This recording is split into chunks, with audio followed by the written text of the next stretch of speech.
Социалоным экономикон кабаштан охошамазалтыл арнахашкотой оперативон штаба амбарды амтая премьер Занайты Бариш республикой парламенты аркаштышты амашфидар котой дуажак оны проекты шанышан амалкомадан охош шехшан бажарадон центр тахисауттан ама телекоммуникации кабажан охош профилом министр кучиты жаурын хаштамгашка ша ишбонады қалон узан ныллагдыр нышангон барсайфан зай проценты каттар.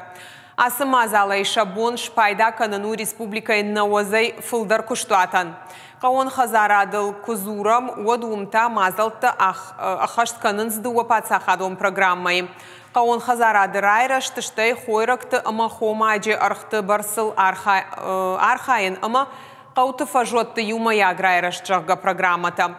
Умай олдайма орашехи сауадрахашты унафа олам хашан хожарахай канын шады авдайрта милуан шомы республикай каон хазарадык абажы райраштан. Хоры амажети культура тыкушчика на удонан. Хисауат бабар кота профилом министрадан фарашта аграритам тагдрашта джефахатса канын. Очень много инструментов сегодня у нас присутствует, работает на территории республики, федеральных мер, региональных мер, поэтому максимально они должны быть все вовлечены в жизнь нашей республики. Мы видим, как на самом деле у нас идет большое развитие по всем направлениям. Минсельхозу нашей республики продолжит работу по оказанию поддержки сельхозпроизводителям, используя все инструменты поддержки.